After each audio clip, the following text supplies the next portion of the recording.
Darkened pathways, justice calls, fighting devils behind the walls. Torn families cry, pain it breeds, shatter the chains, meet the need.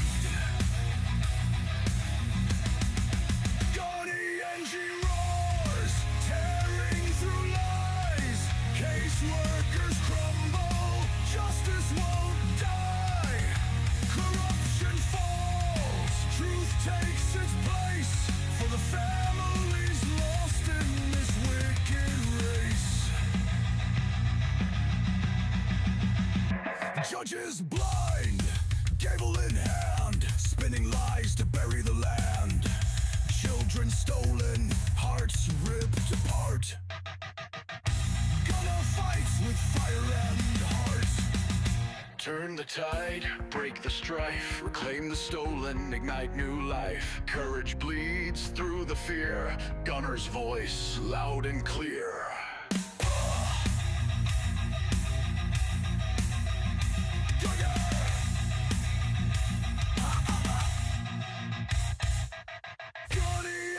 roars, tearing through lies. Caseworkers crumble, justice won't die. Corruption falls, truth takes its place. For the families lost in this wicked race. Fists of fury, voices rise, expose the wicked wearing disguise.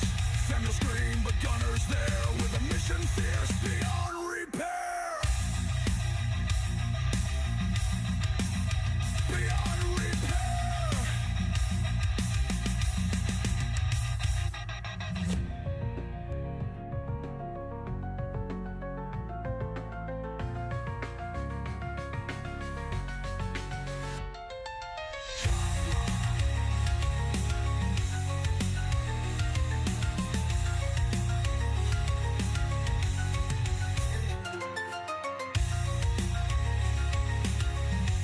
Hey look, this for every mama got her baby snatched on some bogus shit. For every pops they locked out the crib like he ain't blood. CPS, y'all been eating off pain for too long. We know what you on, but now it's war, this gun and foe, CPS. Kick doors, no warrants, they taking our seeds. Say it's neglect, but they planting they greed. Feds in they pocket, judge got a fee. Run it like a business, adoption spree. Contracts overseas, got partners in France. But shorty from Shy, he ain't get a chance. Mama work 2 jobs, daddy do right, but they still snatch his baby in the middle of the night. Fuck CPS, they ain't saving shit. Just a system full of snakes getting rich off kids. We see through the cap, we done taken the hit. Now it's Suffer Davis popping and we loaded the clip. Gunna got the case, now we in that fight. Taking this to SCOTUS, shining that light. They ruined good homes, now we flipping that script. Time to bring them back, time to empty the clip. They labeled us monsters, called us unfit, but it's they paperwork dirty, all of it forged and flipped. How the fuck they selling babies to a bidder overseas? Then tell the fam you unworthy. Man, please, we got mamas in pain, daddies in tears. They breaking our hearts, been doing it for years. Now we riding with Gunner, and we got the proof. Sworn under oath, now it's time for truth. Trump got the team and the pen in his hand. He said bring them home, now that's the plan. You feds been hiding, but it's over now. We moving like an army, and we ain't bowing down. Fuck CPS, they ain't saving shit. Just a system full of snakes getting rich off kids. We see through the cap, we done taken the hit. Now it's Suffer Davis popping and we loaded the clip. Gunna got the case, now we in that fight. Taking this to SCOTUS, shining that light. They ruined good homes, now we flipping that script. Time to bring them back, time to empty the clip. They ain't gods, they ain't law, they just people, corrupt people. And when the people rise, ain't no system safe. The Chi-Town, it's the movement. We gunning for CPS, and we coming heavy. Yeah.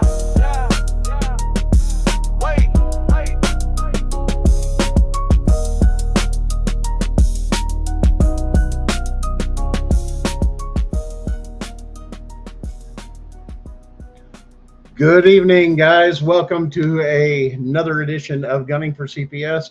I am your host, Gunner, and we have a special guest with us also, returning with us also this evening when he's ready, the CPS Punisher himself, Gunner. So we're going to cover a few things. One, a lot of news going on. I know you guys a lot are looking for the case and the letter and everything else and some explanation. We're going to go over some things, and we've got a lot to cover tonight.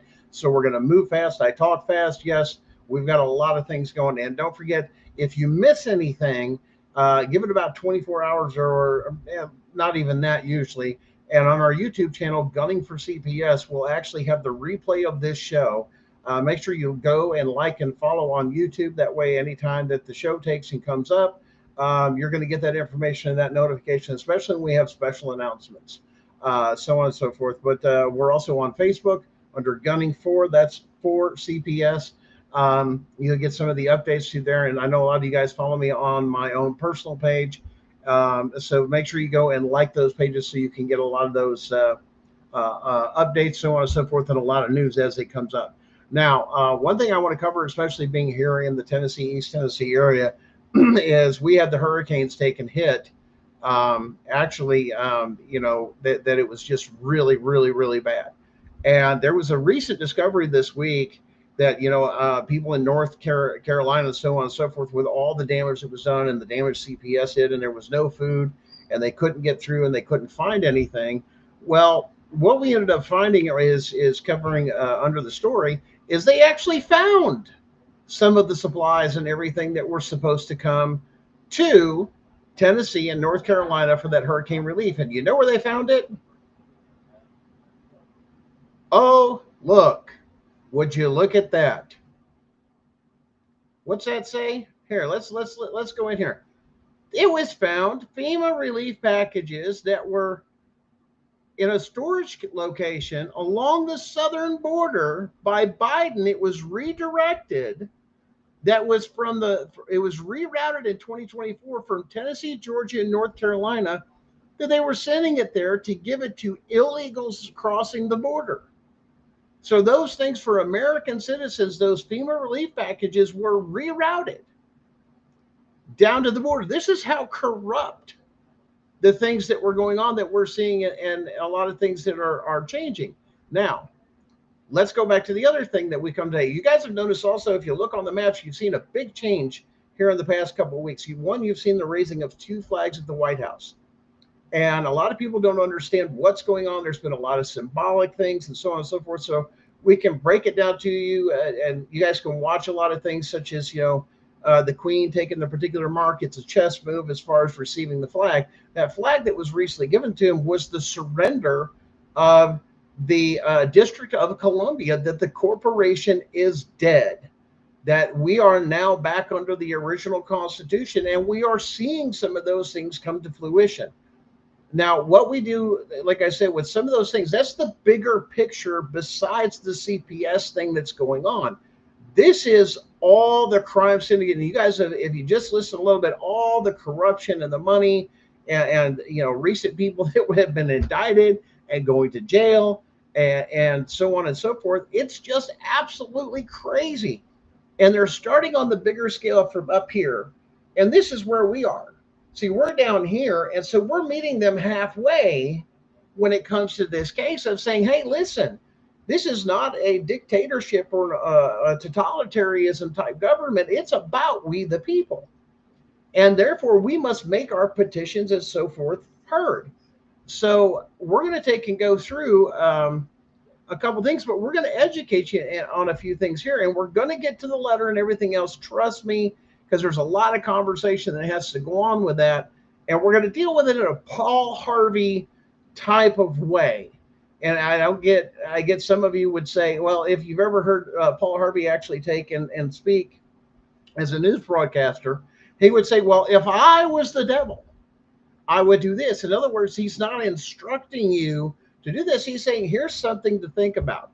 So let's dig into it tonight. Here's another breaking story. And this one's going to flip you guys. Remember the story we broke about a week ago over in Ireland about the nuns and over 500 babies coming out of the septic system and everything else. And everybody goes, oh, well, that just happened somewhere else. Guys, this story is going to blow your mind. Check this out.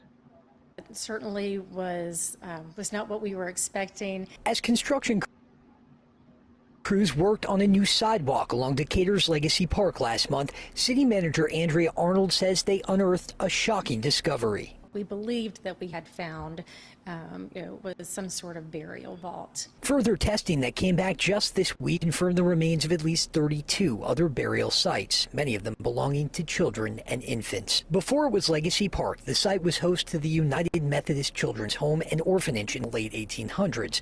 The home, now relocated to Tucker, Georgia, and renamed Wellroot, is working closely with the city and the state to help.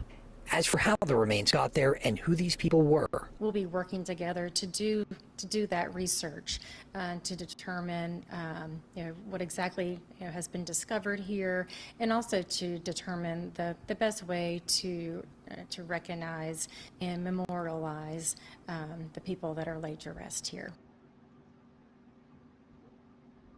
Guys, that's here in America, down in Georgia. An orphanage with babies, unwed mothers, and infants. Mass gravesite in Georgia. This has been going on for a long time, and now some of the truths and everything else. Yes, Canada. Thank you, John. Yeah, Canada just had this recently exposed as well. These orphanages and everything else of mass graves and everything else of children, babies. It's disgusting. Where were their families? Where was the love? Where was the compassion that some of these things, let alone, you'll notice those were connected to a religious organization.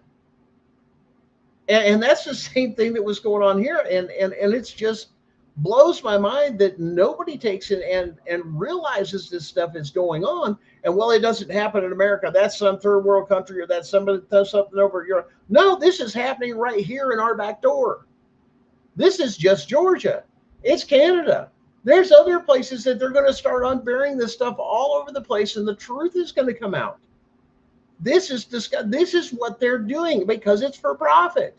There was no money back then. They were coming off of contributions and everything else. Now there's money behind it, and that's why they want your kids so bad. And it just drives it crazy. Drives you nuts on what's going on and how disgusting it is that now it's done for profit, and there's still no compassion, nothing to do with the family, nothing about reunification, nothing about your culture, your history, or anything else to do with that. It's cultural genocide, and it's absolutely disgusting. And like I said, guys, we've got a lot to cover, and we're going to educate you a little bit here. I want you to listen to this next one here. This is somebody that actually has this new app coming out where you actually have an attorney online. So if you ever have an issue with an attorney, you can pay, I think, a small fee. Hit this little button and this attorney pops up. So when you have a confrontation with law enforcement or anything else, they're your attorney.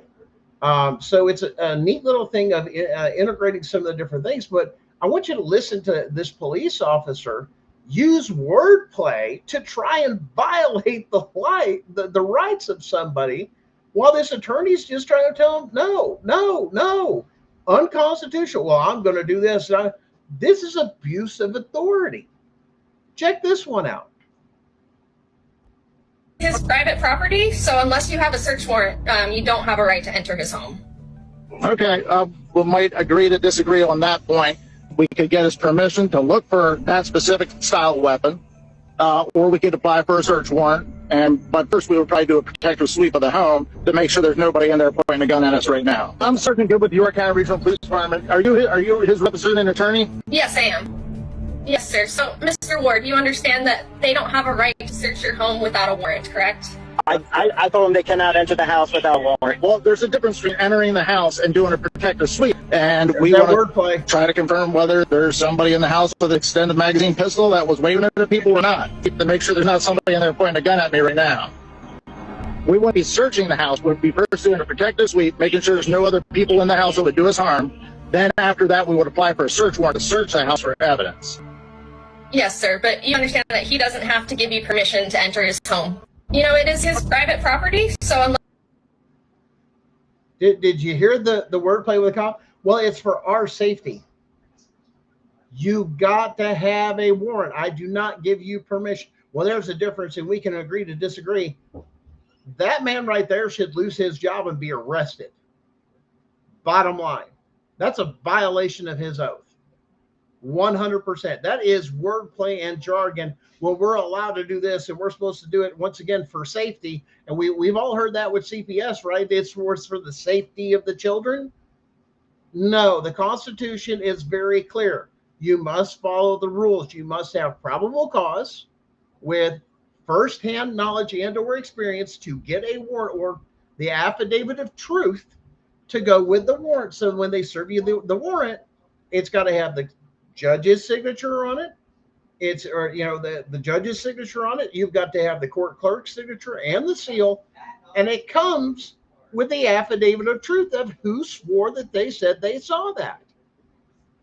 Otherwise, there's no warrant. It's not a legit warrant. That is 100% coercion and intimidation to come in. Well, for our safety, that's part of your damn job. That's why you've got bulletproof vests. That's why you've got all this training. That's got this and that. Once you get into a home, those four walls are protected by the Constitution. And that's 100% true, right, Rochelle? CPS or CASA is not worried about the child's safety. They just want to get in your home. They want to get into the home of even foster parents or kinship. That's why they go into, here's the beauty of how the money is connected with this stuff. They don't want to give it to kinship because the kinship can turn around and say, I'm not letting you in my house. You got a warrant of quarter and you can't deny that. I'm not a foster care person. I'm not contracting you for profit. That's why they go into foster care, because the foster care people go, sure, I'll let you in my house as much as you want. Here you go, because that's part of the contract. Stupid. And that's illegal to even have a contract like that. You're not open to the public. You are not a business entity. You got to have a structure. You got to have a business license for you to be able to do that. That's why you have orphanage. Those things apply to them, not to us. Now, and that's one of the things too. They're saying, well, I don't understand. Why do you say it? Now, this is something that came up in a good friend of ours on the Tiff and Punisher show. I think Tiff posted this. And you guys are going to this just takes and blows my mind. But this is stuff that's never been overturned. And I want you guys to watch this, because now you have to learn these things, okay? Because when you're going to get to the point of getting your kids back and making these demands, if you will, as a citizen for for what you're doing, you have to articulate your argument so they can't twist you up. Well, we're not going to do that. Well, this is something that's federal. They have no jurisdiction to even comment on it, nor do they have any say-so. A state has no say-so, none, in what is called the Federal Witness Protection Act. You need to go read that. And this is why. Oh, look. Everybody heard that thing about sovereigns and all this other stuff and this and that. It's talking about here's your case law, and even back to the 1800s, never been overturned. This one I love especially. Yick-Woo versus Hopkins, 118 U.S. 356 in 1886. Sovereignty itself is, of course, not subject to law. In other words, they can't take it away from you. For it is the author and the source of the law, because it's written by what? We the people. We the people are the government. You are the elected and appointed officials and actors. And that's where you have to watch what you say when you say, we're here to do it. No, you do not use the word government. That is a trickery word to get you arrested. I am going after, we are going after the institution that is what? It's the elected, appointed officials and actors that have done that. We, the people, are the government. While the sovereign powers are delegated, in other words, we're giving some of those things to the government officials, the appointed, elected officials and actors, Sovereignty itself remains with the people. In America, we the people, they're not the government that serves. They are, they are the state. We owe no allegiance to those. That's the whole point of this. They're public servants. They work for us. They're completing a task that we have set aside for them to take and do, but they're not doing it. Instead, you're getting what? You're getting, oh, well, I have the authority. I have the jurisdiction. No, you don't. A state can't even deal with you unless you contract with them willingly, knowingly, full disclosure of the contract. How many of you didn't have the contract and understand the contract? Or if there was a contract? Now, that's the thing, that's going on. But you guys have got to understand those things so you know how to talk about it, articulate it, and have those conversations with other people. But the biggest thing you can take and turn around and do is, this is something federal. The state has no say in it. You can't. To do so is a crime.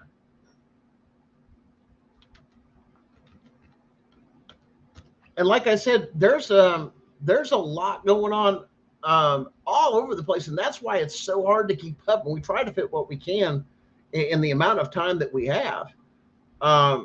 Let's see here. But here, let's look at another one. This is the way of thinking. This is the type of thinking that crushed us as a nation, of totalitarianism and socialism that was being taught in this country. And it's going to blow your mind. And I want you to listen to this next little clip here. And this explains everything. And it's going to walk you through just as simple as can be. Or a kind of private idea that kids belong to their parents or kids belong to their families, and recognize that kids belong to whole community. There's no such thing as someone else's child. Our nation's children are all our children. These are our kids.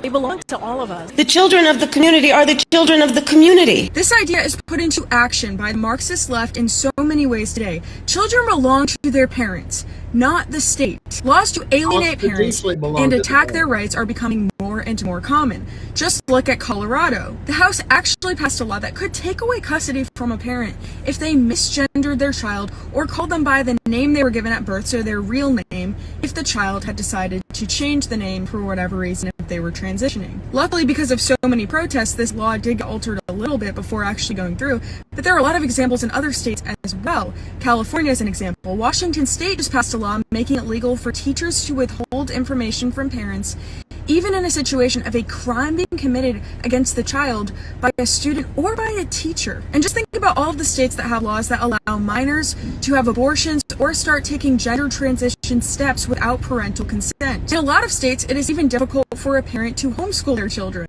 Attacks like this on parental rights are right in line with what Karl Marx advocated for. He supported this idea that children should be children of the state and of communities rather than their parents. And creating a rift between parents and their children was the goal, all on the road to the abolition of the family. Guys, one, our Constitution is about individual liberties, not about the community or the whole. It's about the individual. That is very, very clear. Now, if you'll notice some of the things she turned around and said, how the school protects and not telling parents about certain things. If you're not familiar about what's going on here in Blount County, Tennessee, or what's recently been going on about all sorts of stuff, especially here, is how the school system has been protecting pedophiles, and let alone even some of the lower the courts and stuff that there was a teacher recently that had over the course of 20 years, I believe it was over 80 kids now, that was grooming them, touching them, so on and so forth, confessed to it, and was only given a sentence of 6 months. And at the end of that 6 months, the record would be wiped clean and go back and do it again. Why? Because it makes CPS money.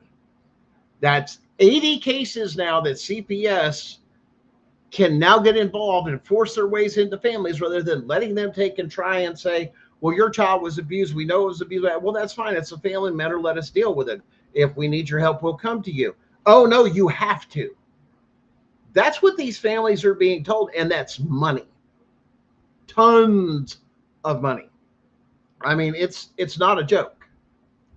So that's one of the things that you've got to do, and you've got to educate yourself.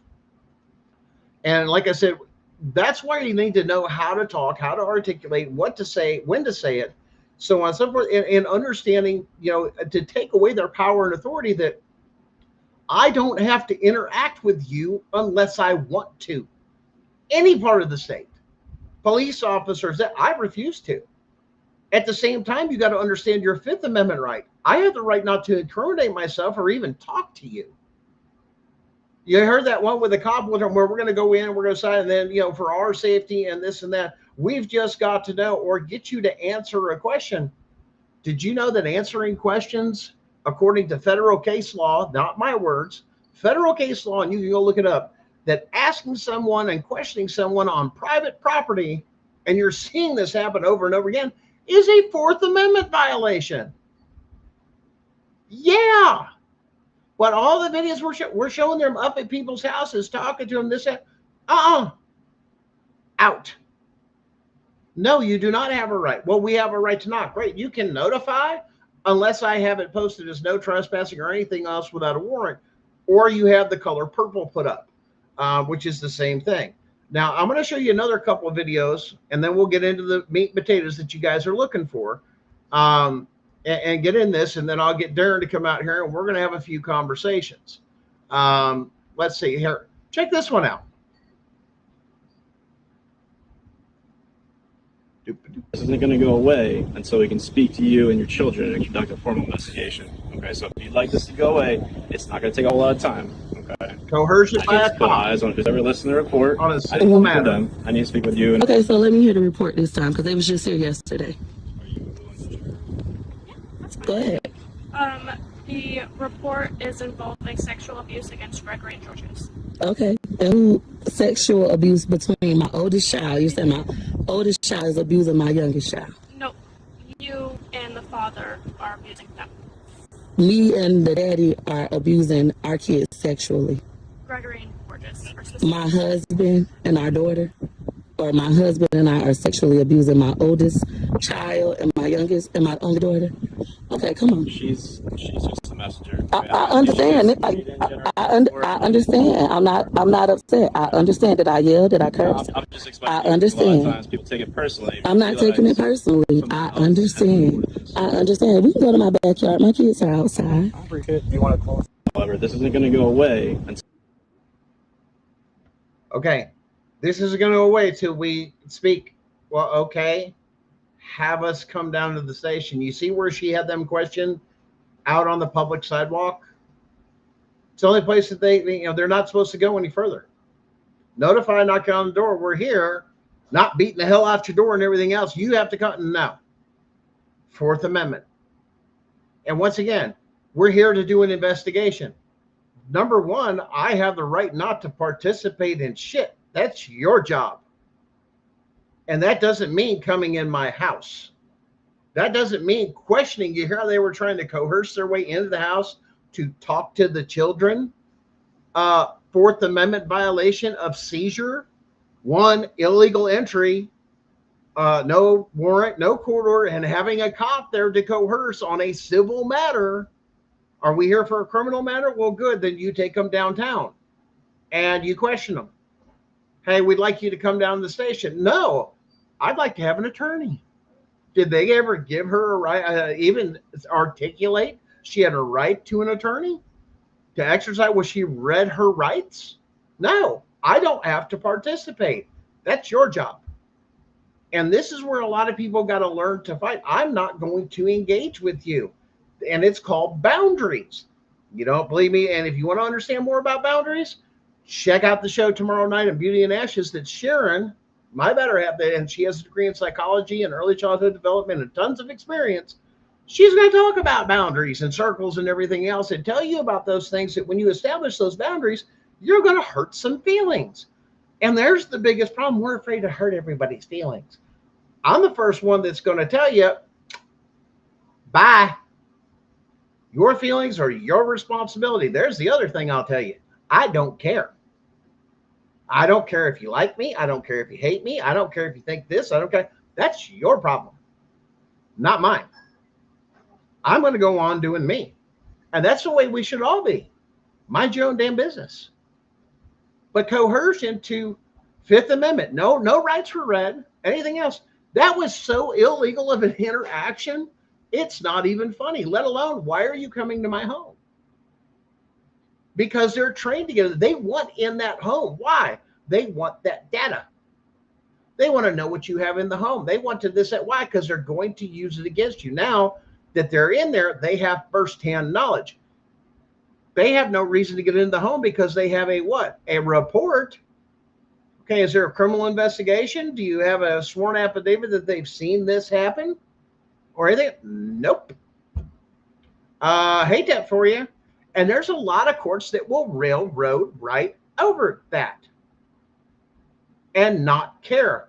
That's what the president was talking about the administrative law judges. That's why he said the Chevron doctrine is dead. That's why he said SEC versus Jarsky, that you're got to have a trial by jury. It's called due process. You're not following on. These are so they're trained to do exactly what they're supposed to do, break the law. These are tons of examples over and over again. And his accusation, well, my neighbor, that's called a social credit system. You know where they do that? Communist China. Oh, wait, wasn't it just revealed that China interfered with the 2020 election through the one particular party? We are not China. We're America. We're the country that they fear behind every blade of grass. How dare you, let alone we would stick up for our families and everything else. Did I have a trial? Brad, yeah, I had a trial. Not a jury in sight. Not anything legal. No due process. No proper procedure. None of it. Nope. Because it didn't matter, Brad. That's what everybody's going through in these CPS cases. They're going to railroad you. Every bit of it. There's no legal due process. If something was done, let alone they're trying to have criminal court in civil court. That's illegal as hell. If you've got a criminal thing, you automatically have to have a jury. But when you've got falsifying evidence, once again, if you have something, let me give you an example.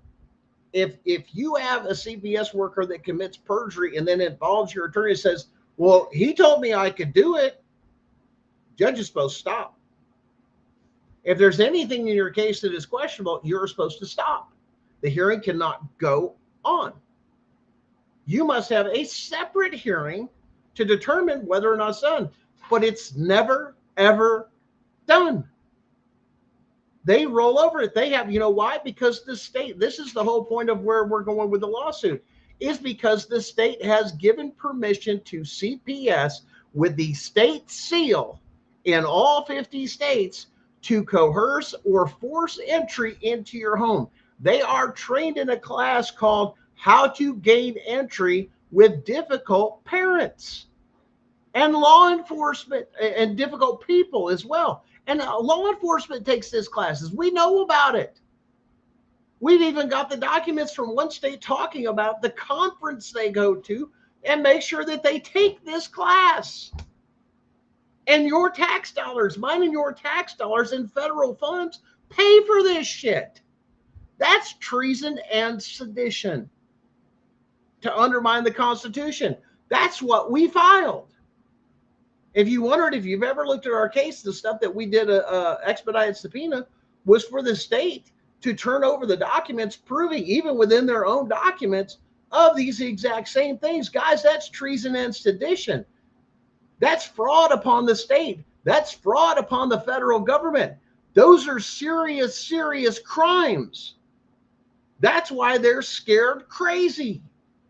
And they know this is coming. You know how many people have reached out that are in politics or this? Is this true? Is this going on? Yeah, go look at the evidence. Print out the PDF that actually has the form with the sworn statement. We even highlight certain things in there and so on and so forth to tell you where it's at. We've got the books. They'll hand you the parents' right handbook that turns around and says what? We have a right to enter your home, and we have a right to question your children. Yep, even in the home. And your permission is not needed. They printed it. They literally put it in print. They have a right to violate your Fourth Amendment right with a state seal on it.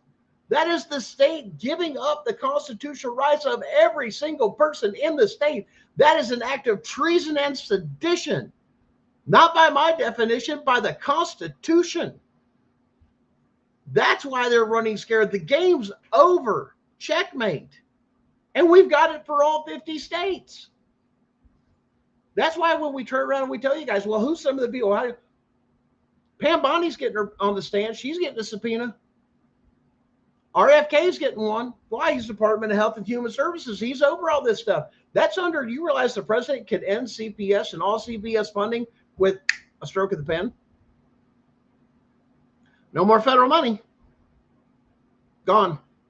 Could do away with the whole department because the Department of Health and Human Services has the Department of Children and Family Services. If you've got every state committing treason and sedition by obtaining and getting those monies, by breaking into people's house with a Fourth Amendment violation, this is where we talk about fruit from a poisonous tree.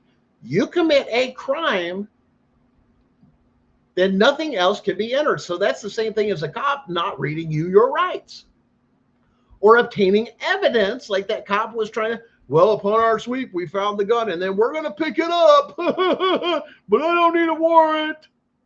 No.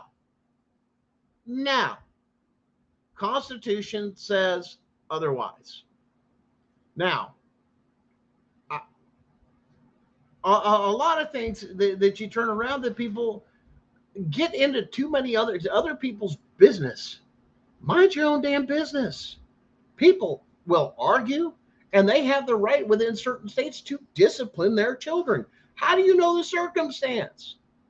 Now, are they beating on their kids? Listen, I'm going to whoop my kid's butt hard and not the same as they took a turn around and didn't do what they were told versus they're chasing their brother or sister around with a knife. Yeah, punishment should fit the crime. That means a whooping. Don't you ever do that. You could kill somebody, but you got to make sure that you discipline them and then have a conversation with them. Why? Rationalize, hey, I disciplined you. But at the same time, I'm going to sit down and talk to you and explain to you why that was such a certain thing. And I'm not going to do it out of anger. I'm going to make sure I get my point across. And some kids are extremely hard-headed. But once again, you want some or more of that help with that? Go see Sharon. That's her particular thing. But at the same time, boys are raised different than girls. I'm sorry. They're two different things. They're two different things. And this whole thing is treating everybody as it. No.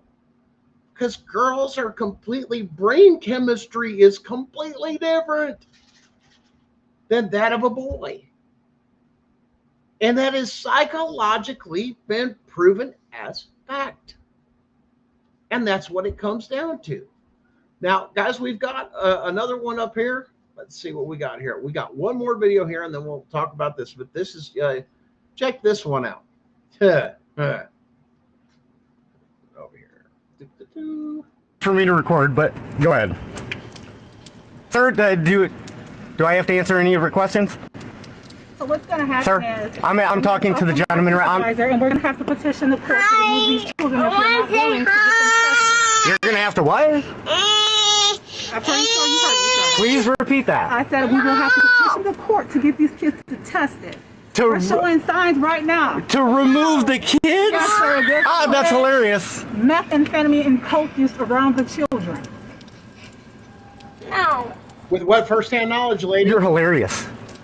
You are hilarious. And questioning somebody on private property, right? There's a crime. Either you can cooperate with us. What do you mean by cooperate? I'm pretty sure you know the definitions of cooperation. Well, I want to know what your definition of cooperation is. So you can participate in our investigation. Participate? Am I required to? I can contact my supervisor. And that's fine. We'll go that way. Do whatever you have to do. You have a great day. That is intimidation and coercion contract. It was nice to meet you. Sir, thank you. And we can give you example after example after example. Now, we're going to go through, let me see where I have that here. Darren, do you want to go ahead and pop in here? And I'm going to look for it here. Give me a second here. But what we're going to talk about is a little bit about this letter. Now, the letter's done. It's not been notarized or anything else. But the other thing that can flip them out when you got to understand, did you know that there are bonds in your case, that they actually take out bonds to make money off of it? And those forms are called SF-25A, which is called your payment bond, performance bond, and your bid bond, which is an SF-24. And then they can take out insurance against it on top of that, which is form SF-274 and SF-275. Do you realize by doing that, that is considered fraud upon the court because that's financial trafficking? And you can ask and demand the court to produce those? Do you know that every felony is $7 million from your account? $7 million. So for every felony that they charge you with, they do what they call a true bill. And I know that a lot of you have gotten that. If you get indicted on a felony, especially, well, a felony is what you get indicted from, but you get what they call a true bill. And what that true bill is it's a way for them to start billing your straw man, your Social Security stuff, your trust fund stuff, all of that. Mm-hmm. It's real, guys. So the only thing the grand jury does is gets you and gets the courts to write that bill out, so that they say it's okay to open up your Social Security account and take that money. But this is why CPS hurries up and gets you that 72-hour hearing. That 72-hour hearing is when they start writing the checks. They need that judge to adjudicate and say that it's like the game is afoot. Now we can start getting federal funds. We've gone in front of a judge. The judge said that there was a problem. Now let's get the money, because up until that point, they've only been receiving, whatever their base amounts are. So that's why they hurry up. The one thing that they'll be sure to be at and on time of is that 72-hour hearing. So they need that money. You ever notice why CPS asks for your Social Security number? That's why. For you, your kids, both parents. They're going to take out a bond. Credit reports. Does everybody check their credit reports and see that somehow CPS, DHS, something along those letters are in there checking your credit reports? Why are they checking your credit reports? That's funny you mentioned that, Darren, because I had a thing for child support, and I've never had child support taken out ever. I mean, I had a private contract with my first marriage that ended, and part of that agreement within there was a private contract signed by a judge. But they still, to this day, Tennessee child support still has a thing on my credit report. That's fraud. That's credit fraud. I never had a contract with them. Right. You were too young to sign that. You didn't sign that, and no. I forget. Yeah, I was right at the tip of my tongue. For the kids and everything else, like with my son, he was almost 18. We'll say, my ex tried to take me to child support court and everything. Well, he hasn't done this, and he hasn't. No, that's not true. Before the magistrate and the child support person, actually, I have a private contract, and this is what a lot of people don't understand. If I have a private contract with somebody, the state cannot interfere with that private contract unless I take and violate the terms of that contract. Mm-hmm. And turn around and ask the guy, I go, no, I've been paying X amount of dollars, this and that, every month.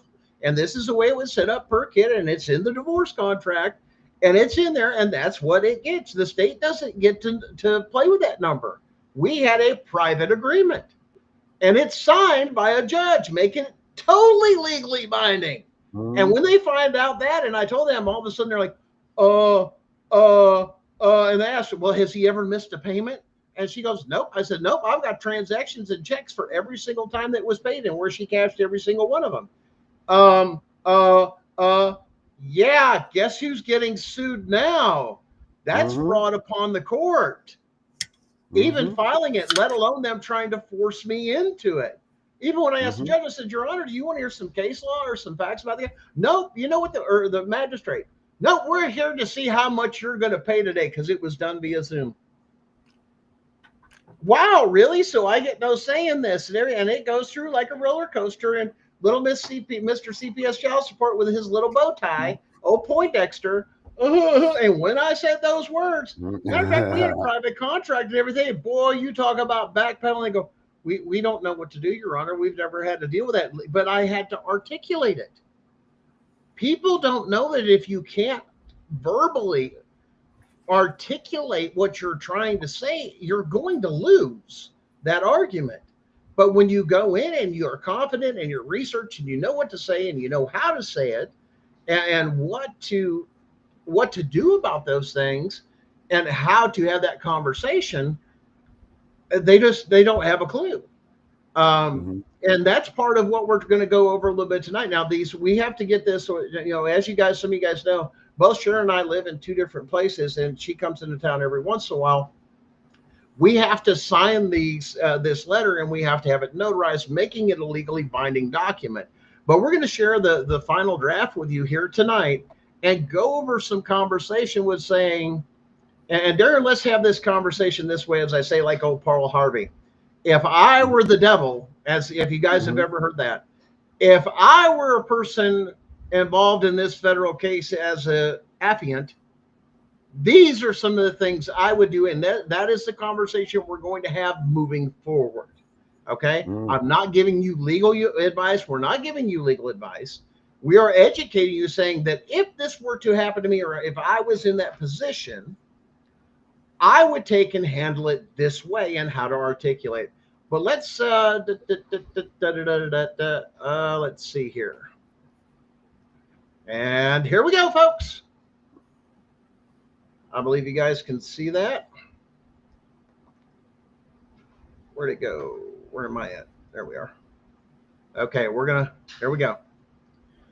Dear affiant, I'm not an attorney. Nothing in this legal advice, consult qualified thing, or U.S. Marshal Service or the U.S. Attorney's Office before acting. In other words, if you feel threatened or anything else and stuff like this, and you feel that something is not afoot, then it's you. And if I were a person that I have filled this out not only for myself, husband, wife, but also one for each of the children, which you can legally do your research.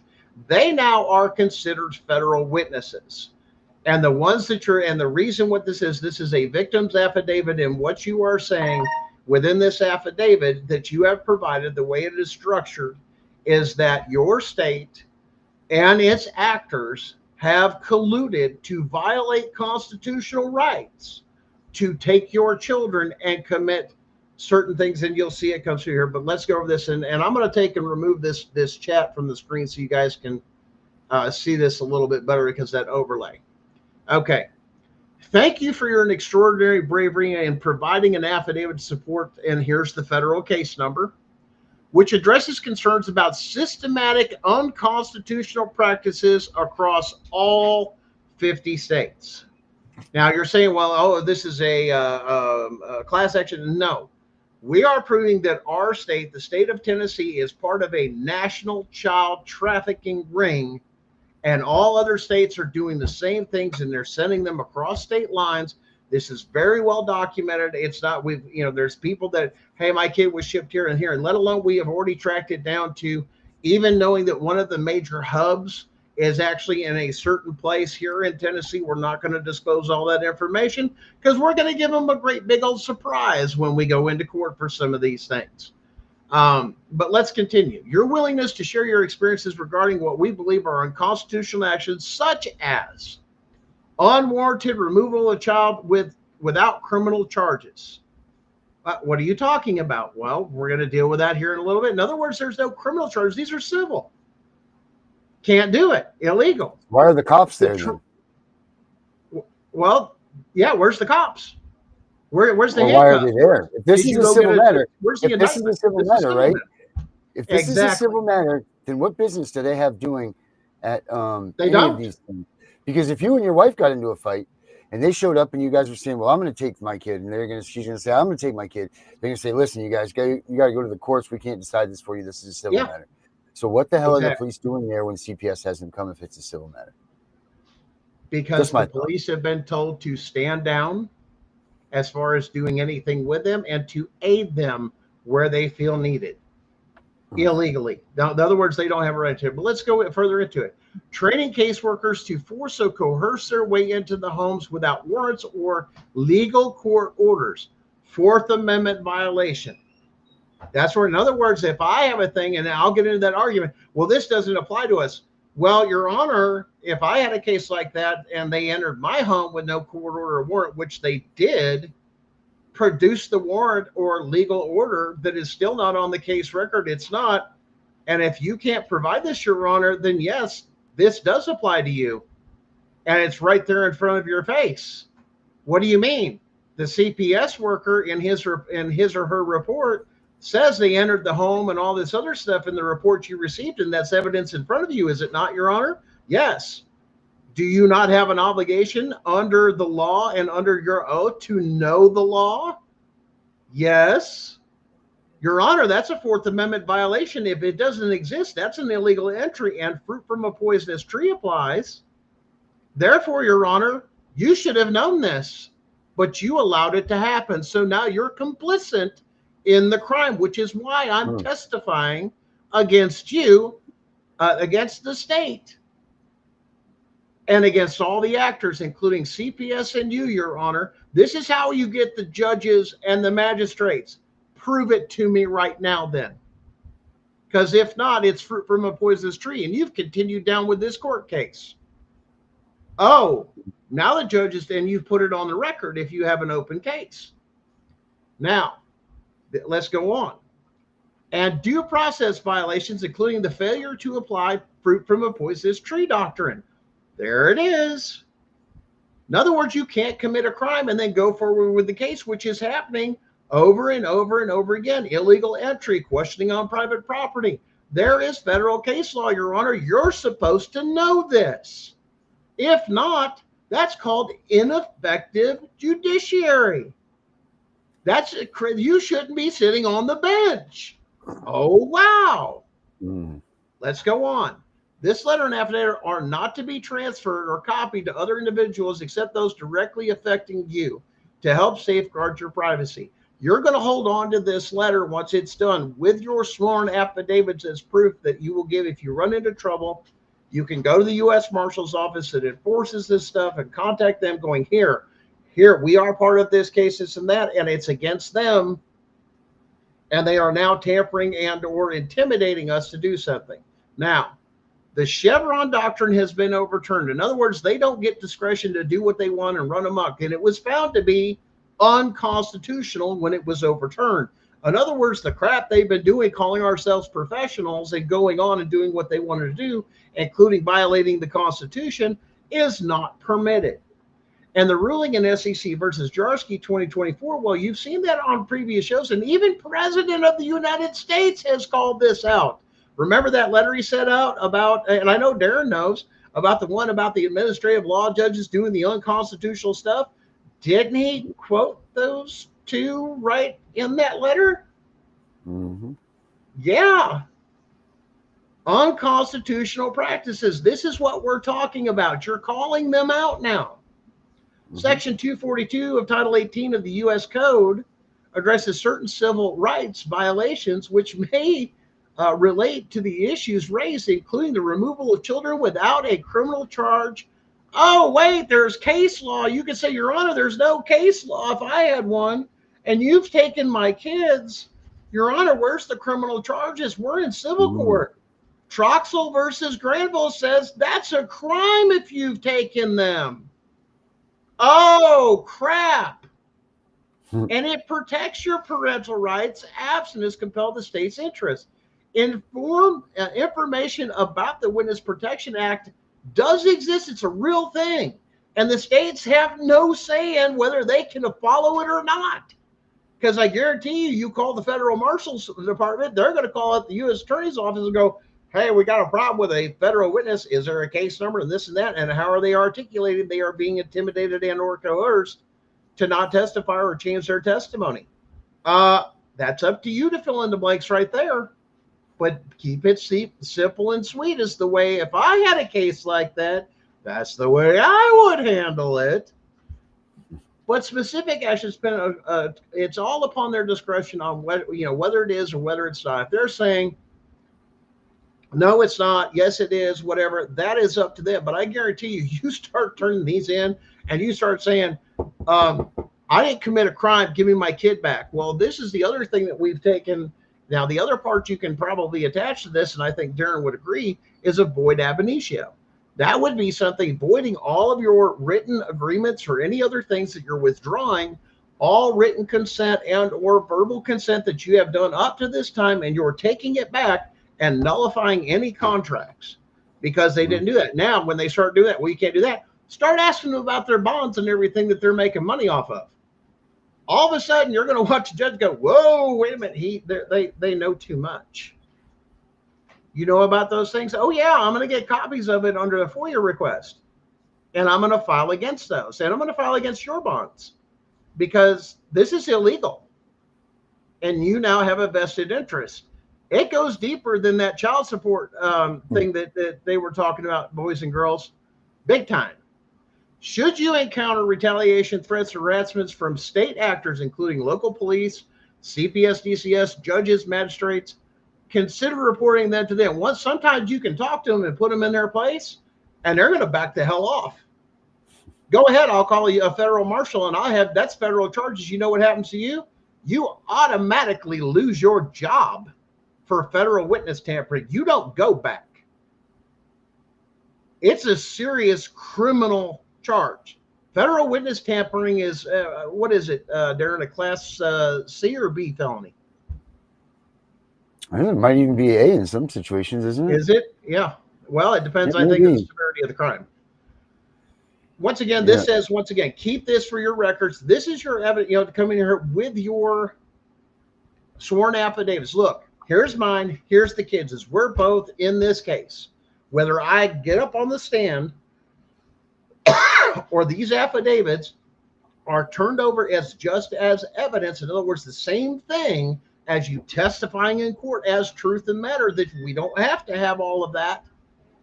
That's the same thing a lot of these other groups are doing, is turn in your sworn affidavits because they're as good as you testifying in court. We've heard that across the board for a long time, but where does it go? Nowhere. Who offers this kind of protection for federal witness? Nobody. This is the difference between what we're doing that's something real and tangible compared to the bullshit everybody else is putting out. And I know we're trying to watch a lot of our language and everything else, but it's absolute. I'm tired of seeing people crush, Darren. Yeah. Well, I'm dead serious. This is people get their hopes up and then all of a sudden, well, they wouldn't let us and they wouldn't do this and they wouldn't do that.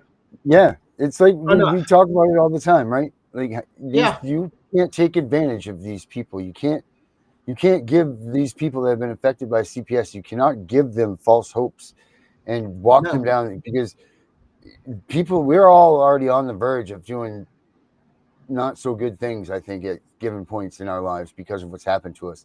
So to give someone a false hope and drag them down this train and make them fall off at the end because that's a shitty thing to do. We're not doing that, man. We're driving the train right through the fucking train station, right into the Capitol building. Exactly. And that's where it's going to go, so. This is a for real case that has grit, teeth, and everything. Darren's looked at it, knows everything about the ins and outs of it. The very filing itself shows treason and sedition by their own damn paperwork. We've got Tennessee. If you go back and look at some of the things, and you follow me enough, or you've done stuff when I first got with Dallas very early on, we released all 50 states with all that evidence. Guess what? We turned that over to the FBI. You don't think we're working part of this whole thing? They don't know what's going on? Oh, they know exactly what I'm doing over here. They're just waiting. Hey, go ahead. Do you think Trump likes CPS? Do you think he likes those judges and everything else? He's already made it very public. No. But how do I get rid of it? Well, guess what, Mr. President? We're going to hand you a silver platter with all of it. And here's the thing. It's all constitutional. There's no room for interpretation because it's absolute. And it's the supremacy clause. You can't change it, can you, the state? You can't wiggle around it. You can't dance around it. You can't poop around it. I mean, it's like, you just Checkmate, can't. right? Checkmate, as they say. That's why, What is I that? put out I don't that know. You know what? What is that? I don't want to go off subject here, but I know that there's been a lot of that talk, like those moves that Ivana Trump made, and it looked like checkmate. The queen goes before the king, and what is that all? What is that all? That's referring to them just stating that they're saying that they won. Is that what that's? No, that is there. When if you understand different things with check, a king cannot checkmate anything. A king can't. A king can't checkmate anything. It's always done by other pieces, whether it's by the rook, by the knight, by the bishops, by the even the pawns can do checkmate, but the queen. And the queen standing in front of the king is a particular move to protect the king from all different angles. You can't get at the king. In other words, there's no way that the queen can't stand in front and or block anything. And the idea is they're not the one doing it. And it was funny. It's almost an arrogant in some ways, but it's a very bold statement to do it. Is to turn around and go ahead. The queen's right there. I dare you. That's exactly what that is. It's just saying, I'm coming after you. And she's looking at you. You think it's him. See, that's the funny thing I think about this too, is we have a lot of similarities. Is most of you guys see me and my big mouth and my attitude and everything else, and Darren knows what I'm talking about. But the person you don't see that you really should watch out for is my wife, Sharon. She is dangerous. And that's so right. She's quiet. Ooh. Oh yeah. And that's like like the old saying that you don't wear the pants in the family. Come on, we all know that if you've got yourself a good solid woman, guys, then you know damn well what I'm talking about. She's she's the one that handles the business. When it gets down to the nitty gritty and you got yourself a damn good woman, she's the one that jumps in there and she's like, "No, I got this. You go sit down, honey." She can handle her own. She don't. It's one of those things. I don't need a man. Truly, they don't. But they appreciate a man for what they do and how they do, and they also understand the roles of everything else. Oh, too late, baby. That's Beauty and Ashes, guys. That's Sharon. So yeah, and everybody loves Sharon. Sam loves Sharon. Chris, they all love Sharon. Listen, but you get her going, and she gets going down rabbit holes and everything. We used it. One of our best times we ever had, Darren, was sitting over here. Remember, I told you about that corner of the couch. She would sit there. I sit here. And we would go down rabbit holes in some of the most, whether it was legal, psychological, historical, and just kick it out and bounce it around and just look at it and even come back to it and go, what do you think? And then turn around. Because, in the very beginning, she was raised with a lot of purity culture and a lot of church and everything else. I go, oh, you've got so much to learn. And she's like, what do you mean? And so you open the door to some of that stuff. It's like, oh yeah. Now she grew up in the wine country of California, to where she was around a lot of those, or knew a lot of those very famous cult families and kids. You know what I'm talking about in California, Northern California. She knew them. They didn't really, but there were homeschool groups and everything else. But once again, her dad was military. So, I mean, it was common for them to, if they had to move or anything else, it was just, easier to do homeschool. Right. But when it talks about the president and all these chess moves, yes, he's a chess master. And whether he knows it or not, I've played against him a couple times online way back when, which is really cool. I've enjoyed chess all my life as well. Herbert plays chess online too. Yeah. And I love it. And let alone you up it, instead of a flat platform, you start getting into these multi-dimensional boards and some of the other things. And they even get themes of Harry Potter or Lord of the Rings and some of the other. I mean, they've got some really beautiful pieces. But the power move of the queen standing in front of us saying, there's not a chance in hell. Now even if you've taken all the other pieces off the board, and it's a king, between the king and the queen alone, they can't put you in check. But a king can make sure you can't move this way, one move at a time. But that queen has full range of the board to go any direction, whatever she wants. And whether you know it or not, she's got you. And at the same time, she has a connection with a lot of stuff in Europe. If a lot of you don't know about Melania Trump, there's a whole lot of stuff there, Yeah. man. A She's lot not just of some. history. She's not just some nobody. No. That's for sure. No, no. Yeah. And everybody, oh, she's this and that. Listen, that woman will slit your throat and cut Yeah. your head off and put it on a post and not think twice and then pretty herself up and just go have dinner.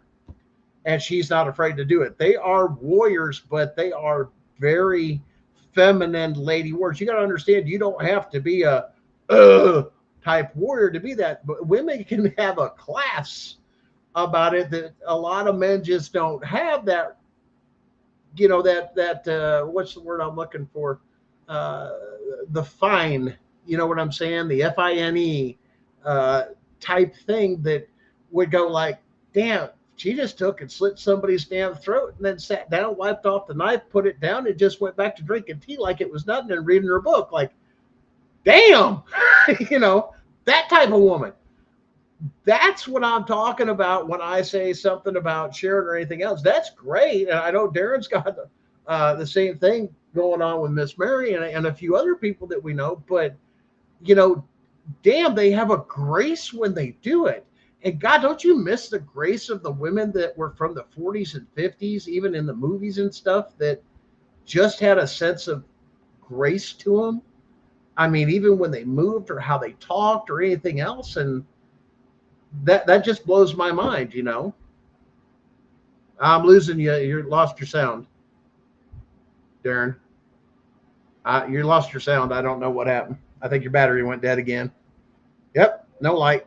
No love. No light. But listen, she's the other half of that mental health support and everything else to go, yeah, we're good. To have that balance that we need. When we talk about that, not only just that, she's my peace. When you took her away, oh, you unleashed a hell and a war that you have no clue what you're getting ready to face. And that's what scares, like, oh no, you took that away from me. You took the one thing I wanted, which was my peace, away from that. And so I think these parents beginning to fight and now demanding their kids home, of just saying, look, and unless there's a criminal act, get my kid home. If not, I'm calling the feds. There's not been a crime, because then you're going to have to articulate it to a U.S. Marshal. Then you're going to have to articulate it to the U.S. Attorney's Office. And you're going to be able to articulate those case laws and everything else and going, do you have a crime on me? Nope. Well, then you have a problem, because now that's exactly why I'm testifying against you, is because of just this. Guess what? Now you're on the radar, because if stuff like that happens, they're going to make themselves known. Like, they're going to be that stupid to put their hand up and go, yeah, I broke the law. Wait a minute. What? Yeah. I think you lost your battery again. I lost your voice again. But see, that's what I'm talking about, guys, is they're going to snitch on themselves when this stuff happens. Produce the warrant. There's an illegal entry. Did you address that at all? And in my case, this does apply, and it does affect you and everything else. This is why you're in federal. This is how much trouble you're in. Now you can't talk to me. You can't deal with my child's a witness against you. Now we've got a problem. I'm nullifying that, and that's where, and I think, what do you think, Darren? Maybe Monday night, kind of go over again and revisit Monday night on the Tiff and Punisher show with Boyd Abinitio again. I think it's a good time to cover it again. Yeah, guys, check out the Tiff and Punisher show. That's on, I think it's about 7:30 on the YouTube channel, on the CPS Breaking News Network. It usually shows on my channel too. If you guys are following my channel, we rebroadcast the Tiff and Punisher show. But learn about that, and a lot of these state courts are ignoring that, of going, well, guess what? Now there's some authority behind it, because now I can pick up the phone and I'll call the feds. And you're going to have to admit to the crime, because here's the problem. And especially if you put it on the record, I told you there was no illegal entry. And if I don't need to tell you, Your Honor, look at the CPS report. It said it entered my home. Where's the warrant of court order? You didn't catch that, Your Honor? Oh, that's dereliction of duty. Uh-oh, you just admitted to a crime. That's exactly what I'm doing against you. Now all of a sudden it's,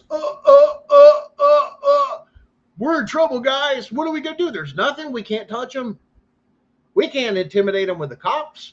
We can't intimidate them with another lawsuit. We can't go near them.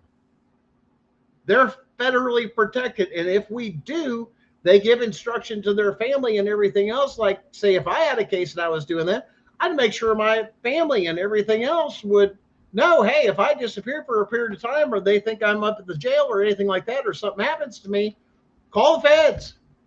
Call the U.S. Marshals, say, I've been missing for so long and I'm part of a federal witness program, and have copies of that letter with that case number.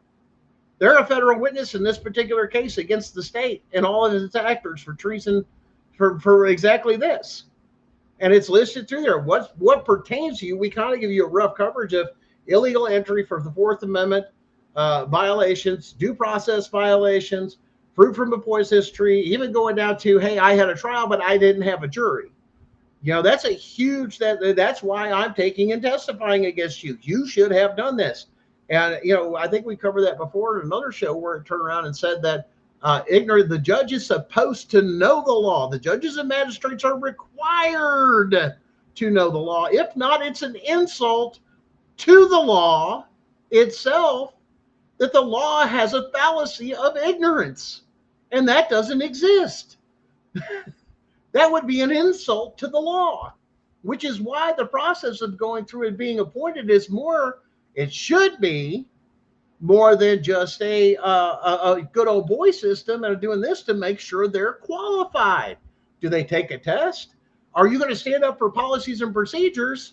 Or are you going to do something constitutional? Well, why do you think Trump took and had that conversation and had that thing? I want these people. I just don't know what to get. I don't know how to get after these administrative law judges. I know it's unconstitutional. We just can't figure out what to do. We don't like CPS, but hey, we don't know exactly what to do. Well, guess what, Mr. President? We're coming, and we're going to give you everything you need to abolish all of it. With people that have been trafficked all their life, even all the way going back to Rebecca's house and Mary's house and a couple of those other things. We've got those witnesses talking about how they were trafficked from Illinois to Texas, and from this one to here and this and there, and another one up to Montana. There's another one we know about from South Carolina going all the way to Montana. They're not supposed to leave the damn state. If you have custody of it, and here's the other thing Tennessee's got a real problem with. People, under their own constitution, people are not property of the state. Funny, you ought to tell that one to CPS, because they steal kids all the time, making them wards and everything of the state. They're not supposed to own a person. That's slavery. I didn't say it. The Constitution defined it. The federal code and the federal case law has done that. You don't believe me? Go look it up yourself. So this is the thing to make the kids home, but you got to understand, you have to know how to articulate your argument with what has happened to you in your case. I'm turning this in, give me my kid back. Here's a void ab initio, here's all, I don't care if it's in foster care. Give me my kid back, because if not, I'm calling the federal marshals. You have 72 hours to remove them. Why? If not, I'm having that and the foster parent and anybody else is that, because that's kidnapping. Now we've got a problem. You are now messing with a federal witness. You are intimidating, coercion. Why? They're not in my custody. I don't know what you're telling them, and you have no right to have them. Have I committed a crime? Nope. Give me my kids back, because here's the case law right in here. Here's the case law. Have I committed a crime? Yes or no? Well, you've done. No. Have I committed a crime? Yes or no? I've not been indicted. Listen, this is how you determine the difference between federal or between criminal and civil. For a criminal thing, you must be indicted. And that indictment must be done. The second thing that should be done is you have to have an arrest warrant put out for you after that indictment. Then you're brought down. Then you're brought before the magistrate, and then you're to be bonded out. Did you know you're not even supposed to be arrested without being indicted? But how many of you have been arrested? You're under arrest. You have the right to remain. There was no indictment. I think it's funny, and this is how many people they play off of people's ignorance. Well, I'm the law. I'm not. Did you hear how many videos did we play? I mean, crazy, Darren. That every single one of them, law enforcement, this and that. They don't even know what the hell they're doing. You don't have a right to open. Well, there's a difference between getting a warrant and search and seizure and all that other stuff versus for my protection. Boy, he learned that one right out of the CPS handbook, didn't he? Same training center, same training. And we've got the documents and everything else to prove it. There's going to be the problem. That's why they're scared. They know this is coming to an end. That's why they're getting so bold lately with everything. Get us as many kids as we can, everything else. Listen, man, if this system works so good, why did RFK say CPS? Who do you think he got those kids from? CPS, over 500,000 kids and higher missing, cannot be accounted for. That's not a joke. And that is not listen, I would much rather a kid be in something because listen, we can overcome as human beings. I would much rather, and this is a sad thing to say, but I'm going to say it. It would be better off for a child to be raised in a home that was abused in some way, not sexually, but physically or anything else. Why? Because I'm Gen X and we got the shit beat out of us and we still survived. We still made it. Okay. It's called overcoming.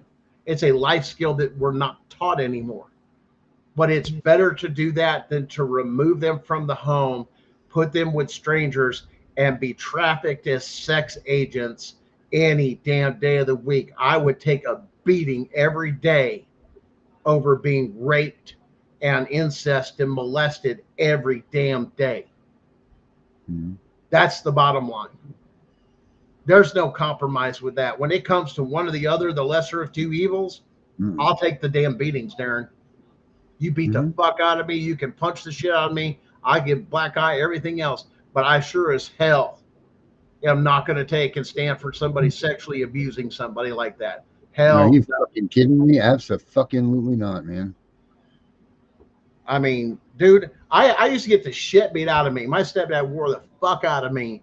I mean, I say that because it was that bad, with a belt and out of anger and just tear me up like a slave on slave trade day. With my backs where I had whelps and cuts and everything else. I can't even tell you until it got to a point my grandfather figured out what was going on and stood up. It took a man to stop another man, not a system. And once that happened, you know what happened after that? It never happened again. No. Once because men were holding men accountable. Told him straight up, you touch him again, I'll kill you. Yeah. He stopped, moved out the whole 9 yards and everything else and went on about my life and went on. Is that a sad part of my life? Yeah, great. But I'm not going to whine about it. I'm an overcomer. Is that part of my, yeah, I went through it. But at the same time, I grew from it. I learned from it. But I also made sure that I learned from it, especially when I raised my children, that I never took and struck my children in anger. And I always made sure I had the conversation after of why they got disciplined the way they did. Yep. This is why. You're going to kill somebody. You're going to hurt somebody. We don't do that. And a lot has changed even in my time. Like I said, even getting married to Sharon, she was a little eccentric because she used a lot of, we had names for sexual parts of children. They're bugs, they're this, they're that, they're, this, and, other things, brownies and all these other different things. They're twig and berries and all sorts of other stuff. No, Sharon just comes out, and especially they know the anatomical parts. Well, that's my penis. And you'll hear it's funny because, she's got special needs kids that turn around. So-and-so hit my penis. Did you hit his penis? Well, no, not really. He did it by accident. He was swinging his arms, but they'll use the words. I'm looking over at her. I'm like, what the hell's the matter with damn kids? And she's like, yeah, I've never heard that stuff. She goes, well, And here's the other thing. She brought it up with facts too. Listen, guys, that even the National Pediatric Society recommends teaching your children anatomically correct terms because it tends to stop issues with sexual predators, because it's a big person word and it will shut something off. And there's studies done on it that it actually works. And let alone it's clear to clearly articulate some of those things when certain things did happen. They have words, which is funny, as you know, with a lot of things, because CPS will go, well, they do this or they do, and that they twisted that even with stuff that was going on too. Even with Sharon, I turned around, well, they know a whole lot of words and this, that, that's a little bit of this. She goes, I taught them that. And they're like, wait, what? Yeah, matter of fact, the National Pediatric, they tried to use that against her. I'm doing what the National Pediatric Society says to do, but you're telling me that that's a form of trying to twist it as a form of abuse and everything else? And she's like, no. That's by the doctors, and all of them will tell you, number one, do you have a license to practice anything but being a piece of crap? Nope. Right. You got a license to steal children and destroy families. Those are considered, healers and doctors. Is that you're practicing medicine without a license? That's a criminal act. Who are you? Do you have a degree in psychology? Well, I have one in this and this and that, but do you use it? Except for following the line? There's no free thinking with this stuff, because no two people are the damn same. I mean, Darren, I've raised 3 kids. 3 kids are completely different. No two are the damn same. None of them similar on any damn thing. Right. They're all unique. And that goes for everything. So when CPS comes with all this BS that, your kids are to fit in the shoebox mentality, is the biggest load of psychological babble and garbage that is just horseshit. And I'm sorry, that's what it is. It's full manure right out in the field. It is. Yeah. Because that's like saying one poop pile is like another poop pile. No, poop piles are the damn same. Go out in the field and find me 2 same that are exactly the same. It's not going to happen. But they want to cutter all these kids and everything else and shove them through a system. Well, this is wrong with you. This is wrong with you. And then they get into some of their treatments, and it does even more damage. Well, we know this has happened. There's no proof, and you're putting these kids through these classes and some of these therapies, putting the mind in it. Well, we know it's happened. That was the whole thing that I think that was funny that Sharon turned around, is they were constantly trying to push, well, we know this has happened. There was nothing. You were guilty. There was no way around. You're guilty. That's just the way it is. And that's the way it proceeded all the way through with somebody's opinion. They didn't sit on a jury. They didn't sit on anything else, nor did they have the right to it. This is why we have a jury and due process. Prove it. Prove it beyond a reasonable doubt. That's the criminal side of it. Other than that, it's suggestions and piss off. I don't know what to tell people, but you've got to learn to argue. If he didn't come in the house, prove it. If you didn't follow fruit from a poisonous tree, prove it. Because here's where it started. You started by breaking the law when you illegally entered my house. That is an automatic under fruit of a poisonous tree. This case is dismissed before it even got started. Your Honor, you should see the evidence is in front of you. You're the judge. Do your damn job. You're the magistrate. What do you mean? It's right there in the CPS report. It says they've entered the home. They've looked through your cabinets. They've seen whether or not you've had weapons. All that stuff's on their little check sheet. And you heard the lady before in the video. If you just cooperate, and if you don't cooperate, well, I'm going to tell my supervisor, and then we're going to go to the judge and do what? Lie? You've got no firsthand experience. It's all hearsay. Hearsay is not admissible in any courtroom. None. Prove it. And I think that's where I love about the show and love about what we do here is giving that education and that knowledge to everybody to where it's like, oh, wait.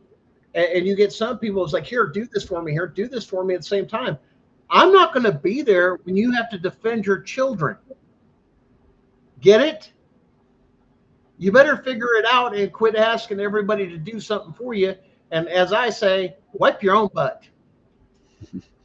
Educate yourself. Quit asking everybody to do something for you, or I don't know stuff. Figure it out. Because if not, they're going to take them. And they're going to keep coming after you because you're not educated. That is the failure, yes, of our Department of Education. Because you should have known. You should have. That's the thing, man. Then once you get educated in this stuff, it's too late. They've already got a hold. You lose. Yeah. You know, when you start looking at this, the first time you start to look this up on Google after it's been, they just took your kid, you already lost. You should have already known about this. You should have known your rights. You should have known. And I'm not pointing the finger because I'm one of the people that weren't, but, you know, I'll be damned if I want anybody to sit back and have this happen to them because they were just stupid. They didn't want to take 10 minutes to learn 5 damn things that could have changed their fucking life forever. You know, that's it. The fact that you didn't want to sit down with the Constitution and be like, look, all I got to do is this. And that could have saved you being in this situation. But I guarantee you can tell me what happened on the, Housewives of Atlanta, or what happened with the new video game that was going on, or this was going on in this trend, or all this other things. And check well out. Listen, being a parent is a full-time job. Keeping up with what's the next episode on Yellowstone, how's that going to save your kids? I'm sorry, but that's some cold hard truth. And I, once again, right is right, wrong is wrong, and everything in between is bullshit. Like my grandfather said, I ain't got to be nice to you, and your feelings are your responsibilities. Is your responsibility. These are the truths of life. Yeah, I'm sorry I hurt your feelings. Preparing your kids for what they're getting ready to do in adulthood. Guess who that's on? That's on you. Yes, sir. I'm sorry. You know what? And it goes back to it. It goes to like this. If you were prepared because you came from a 2-parent home, not a broken home and everything, you might have learned these things. Because your education would have been better. You know, you get a better education. When you have 2 parents at home that are your parents, it's proven fact. The kids are learning better. They care more about their education. They do all this. What CPS want to do, they want to come in. They want to break up your family. They want your kids to not learn cursive. They want, because all this stuff, people don't forget. Yeah. It's all under the same roof, Department of Human Services. So it's all under all of that shit, So don't ever forget the CPS is hand in hand with these people.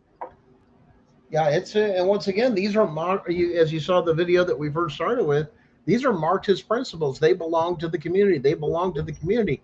No, they do not. The Constitution says no. The Constitution says you have a right as parents to, you have a constitutional right to screw up your kid. Yep. 100%. Because if they get a hold of them, you know what it's going to do? Perpetuate the same thing, the same lie, and they're going to go through slavery. Well, the freaking problem is this, man. I'm telling you, there's one problem that can change all of this, and it's that freaking word neglect, man. If they could just, because how many people here in this audience and are here because of neglect? What the hell is neglect? Neglect what?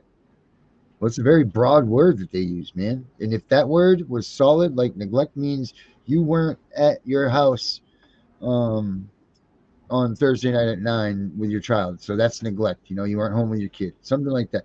Okay. But when they're just like, oh, you neglect, or they use the fucking crystal ball theory too. Well, it could happen. Well, how the hell, you know what I mean? Like, so you guys are coming at tactics that don't even make sense. You know what I mean? But yet we come at you with the law and the right answers and all of this stuff, and you get nicked off and you get your kid taken. That's what happens. But see, this is the beauty of what's happening, and I'm so glad that it has actually finally turned after all this time, because for a long time I've realized things, and I know a lot of other people have too, most of my life. This is not right, because you read the Constitution, you really do. You understand it and this and that, and then it turns around. Well, states don't have to follow it. They deal with codes and statutes.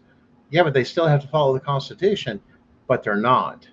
And they're getting away with it. And there was the biggest thing was like, now we're returning back to it of saying, because we, the people, are not sitting back on our laurels. We are not enjoying, this thing of, safety over freedom. Listen, if I have to spend the rest of my life with a pistol tucked up by my side or under my pillow or anything else and live free, I'll take that any day of the week.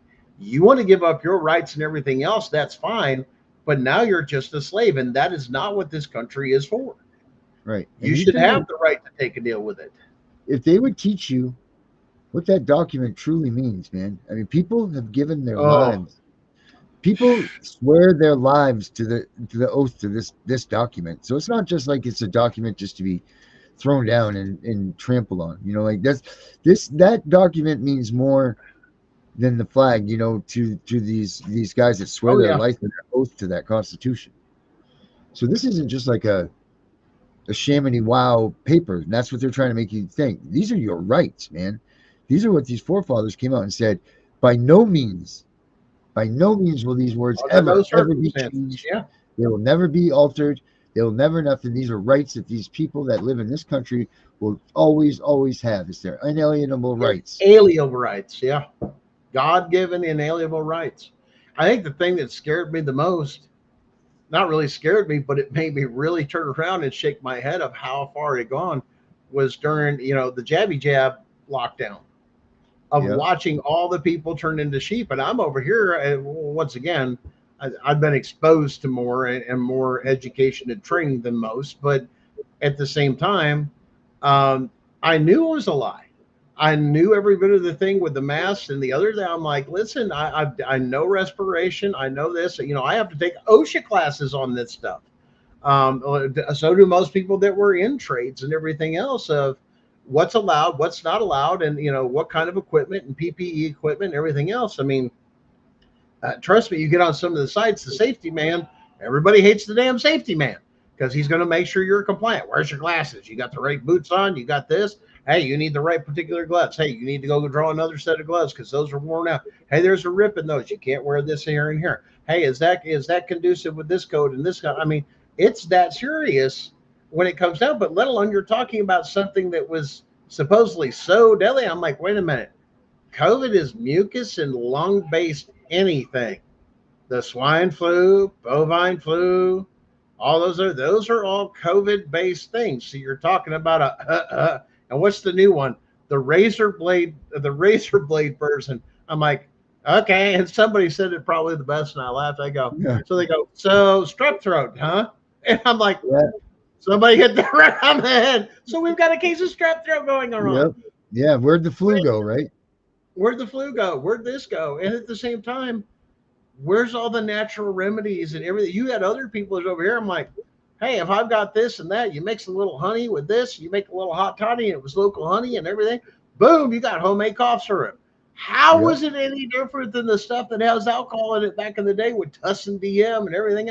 It's the same thing, only a bunch of medicine stuff. And I'm like, I don't get it. But at the same time, that stuff sucks. And this other stuff, it actually works. I can keep going.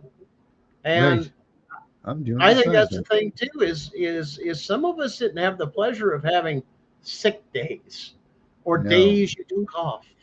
I didn't have that luxury. I don't know about other people, but as a master electrician and being in the field and some of the knowledge and certificates I had, I was considered a level 1 response person due to the fact that if any given time, bottom or the very top? The very top. Oh, that means if the military is called in, sometimes level 1, level 1. Yeah, level 1, level 2, level 3. The COVID thing was so 3, 2, 1 is really the way you want to go. You're going to go 3, 2, 1. All right. It just the way they classify it according to the natural response stuff. But level 1 means that I can be requisitioned by either the state or federal government for my skills and knowledge at any given time. And basically going, hey, you've got a business or you've got this or anything else. Guess what? No, that closed down. Everything else slid down. You and your people now belong to us. That's how serious it was. And that was always the conversation when I had a conversation with a woman that worked at Walmart. She goes, well, I'm essential. I said, let me tell you something, darling. If you were essential, that would mean level 1. I says, at level 1, you stay home. You're locked down. You know who's doing your job? The National Guard. and they will take over the Walmarts, which is why Walmart, a lot of people don't understand, have a contract because of their distribution centers and their stores and everything for FEMA and or national responses and natural disasters, so on and so forth. They're set up for that because they're so big. And that was a lot of people don't understand that. Same way as I believe Lowe's is structured the same way for materials and so on and so forth for sourcing. But yeah, I mean, it's crazy that you get people that just kind of laughed because you had people working at grocery stores, and I thought it was funny. And I'm not trying to be cruel, guys. I'm not. I'm really, really not. But I've got to tell it like it is. You had some people that would not be able to get a lot in the dating circle, that worked in a lot of Walmarts and grocery stores, did not date, did No, not I mean have. you could get people. You're going to get people that are, you know, like they're at Well, Walmart. I'm just saying this particular genre, there was just a surplus because a lot of people, but that goes with demographics too. But all of a sudden they weren't dating anybody and everything else. But then after all the layoffs and everything on the COVID-19 come down, all of a sudden they're all dating somebody because they couldn't work and somebody had to have money. And if you think and I think it's funny too, because if you think it's just women, there's guys out there that'll do the same thing. If you ain't got a job, sleep with somebody that's got a job. Why? To just save your butt. And well, I mean, it's good. It's a good fallback. Yeah. I mean, but I saw a lot of that. And then as soon as it was over, the old Lucky Lock was over. All of a sudden, everybody was heartbroken, and it was just like a mass exodus. And it happened the same way or the other. And I've seen this pattern. And I know some of you guys do too, especially if you went and you go to the local store, you go there every week or something like that to get your stuff. And if it's not a larger place, which we shop at a smaller market, not at Walmart. I do not shop there at Walmart, but at actual grocery store. Don't do the Walmart. Yeah, I am not. That is not my forte. I can't stand myself to even go in there. But that's my opinion. That is not the show's opinion. But once again, that's too many people. And after the things that some people have, some of the PTSD, large crowds are not my thing. And you Sharon got PTSD at Walmart, dude? Yeah, I can trigger at PA too much. Yeah. So it can get bad. You didn't get trampled at one of those TV things, did you, at Black Friday? No. Just people, too many people watching. And once again, Okay, Walmart after dark, there's all sorts of things that happen, and you just have to have your head on a swivel. And once again, I didn't grow up in the nice, as most people would, you know, I will say the caseworker that accused me if I was a white privileged ass. I was so far from white privileged, it wasn't funny. Not even close. Not even close. So a lot of the bad neighborhood, matter of fact, I thought it was funny, especially that, you know, here was a person of color that was accusing me of being white privileged. And at the same time, I grew up on, you know, the south side of the Chicagoland area, that he wouldn't even dare show his face around. He would shit his pants. Literally, if he came on my side of the tracks where I grew up. It just does not happen. So it tells you a lot of people that are prejudiced and judge a lot of people with certain things of saying, well, look at you, you have your own business, you've done this, you know, you're all this, and it's a jealousy thing, let alone it was a hate crime.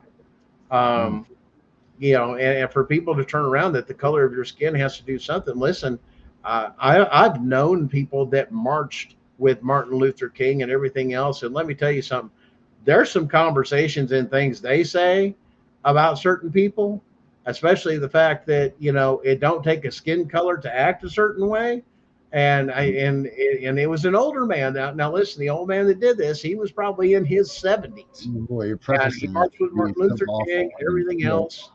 He goes, listen, it don't matter. Who knows what he's going to say here? What's that? I'm just giving the warning out to watch what you're going to say here.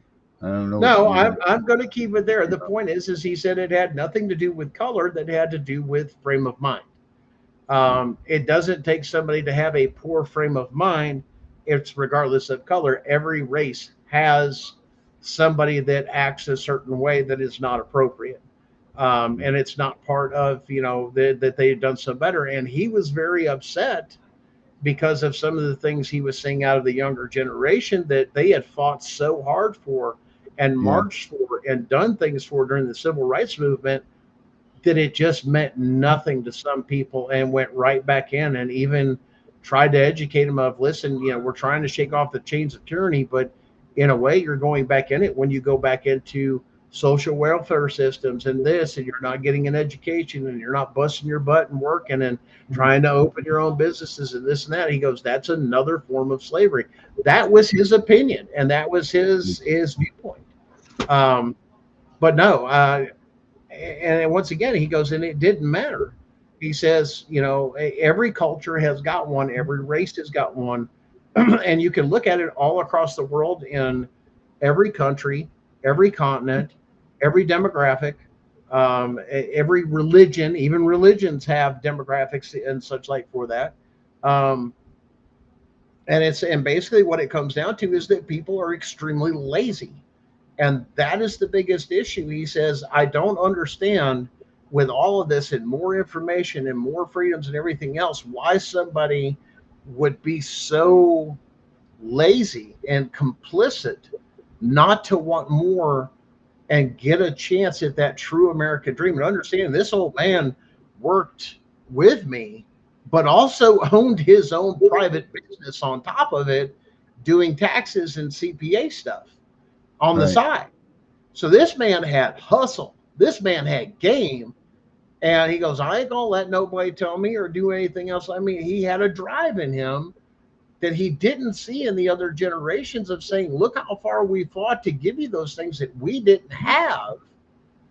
And I respected him for that. You know what I'm saying? I mean, I had high respect for this man that made something of himself, that nobody gave him anything. Nobody did this or that. And he just worked his butt off and did what he could and educated himself and this and that, and found the thing he was comfortable in, his niche, and had a good life. Did he hustle all the time? Did he work? Yeah.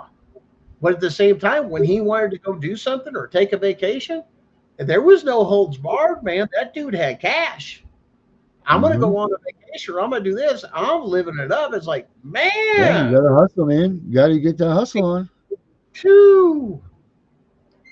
But it told me a lot, that it goes to the individual and the character of the person. And that's one thing I take away from that man. I try to learn something from everybody that I take an encounter.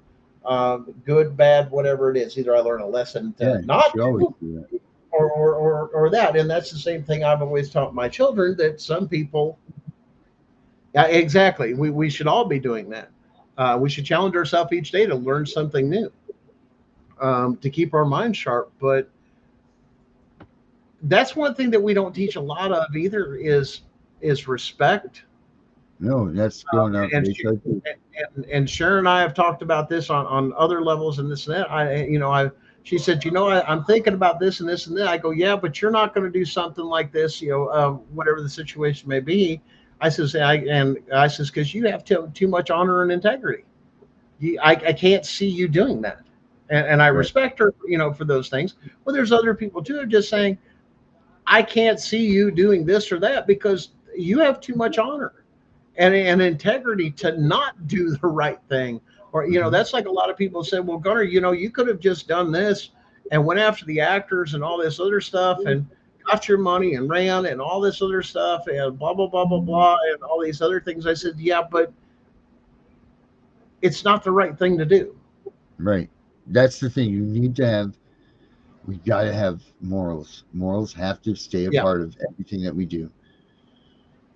And because if you don't just have those basic, don't steal, don't, you know what I mean? Like that stuff that really taught us. Lie, cheat, and steal.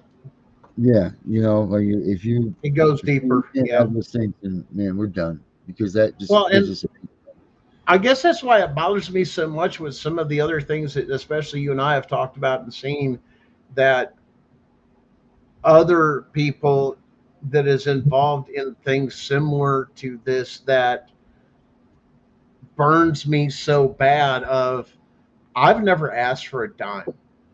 I've never asked for anything other than to other people, especially with us, Danielle, you, Tiff, Chris, Sharon, all these people that are part of all those small group, and they've done nothing but help and assist. I know some of you guys have needed help with your affidavits and this and that.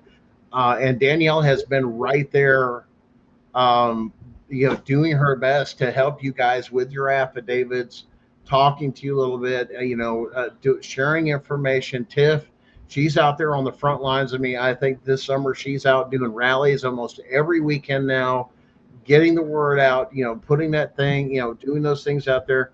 Darren's back, doing the same thing, a little bit of support here and there with certain things, and then a lot of the legal and the research report and this and that and the different concepts and shooting down some of the other people's, this isn't going to work, this isn't going to work, this should work, and calling it out for what it is. I mean, and just keeping everybody on the road of saying, hey, let's double check everything. And then, Chris is dealing with a lot up in, she's up in Illinois and stuff like that, where there's some mass damn corruption. I mean, oh my God. One county after another, it's like they take turns. It's like, tag, you're it. Right. And Sharon comes in, that is just the difference of all of us, that she's that soft, calming, quiet voice to recenter and focus and find some peace and heal. And amongst all this stuff, instead of, where I've seen with a lot of others, that it's just so, where's the healing? Where's the peace? Where, I hear a lot of the bitching and the moaning and this and that, but where's the true thing to where we take time out for ourselves and actually say, right, I've got to get in the right place. I've got to get in the right place for me. I've got to get in the right place for either my, my spouse or father or mother of my children. I've got to do the right thing. I have to do those things. And that goes for men and women both, that you need to get out of your fields and do the right thing. And listen, doing the right thing is probably more times than not, it's going to cost you something.